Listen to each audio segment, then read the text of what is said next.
Southport in northwest England, a week on from the murders of young children that sparked unrest and violence on streets across Britain. In the town centre, a memorial to the three girls, Alice, Elsie and Bebe, aged just 9, 7 and 6 years old. For the last 7 days, this community has been in shock and mourning their deaths, and in some cases also in fear. He's okay. You don't talk about it. Just a short distance from where the little girls were stabbed to death, convenience store owner Chanaka told us about the riots that came a day after the attack that had targeted a mosque across the street. I think they come to attack the mosque, and then unfortunately, I'm in the middle, they attacked myself, my shop as well. So it was so scary. Like I said, I think it's an opportunity because they were there and then they saw something, oh, here we go, it's a shop. So they attacked. The protests have targeted Muslims and migrants after false information on social media claimed the suspect in the stabbing was both. On Tuesday, the Muslim Council of Britain said Muslim communities had been terrorised by the unrest.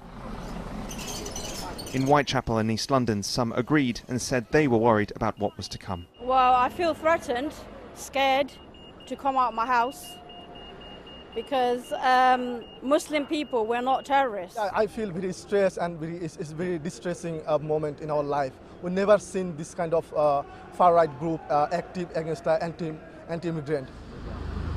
More violence was seen on UK streets on Monday night. In Belfast, protesters threw projectiles at riot officers and started fires.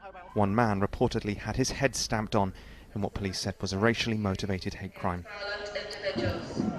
In the southern English town of Plymouth, hundreds of counter-protesters faced off against one another, with local media reporting 3 police officers injured in the scuffles.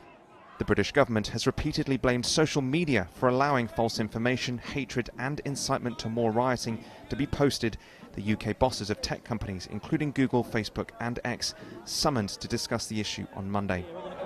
But Elon Musk, owner of X, has since hit out at the government and Prime Minister Keir Starmer.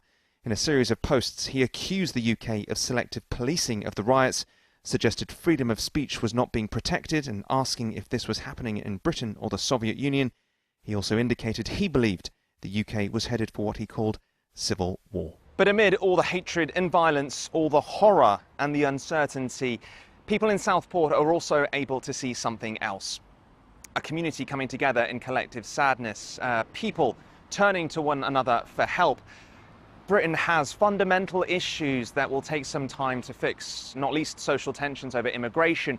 But here, at least, people are also able to see love and compassion. Joel Flynn, TRT World in Southport in northwest England.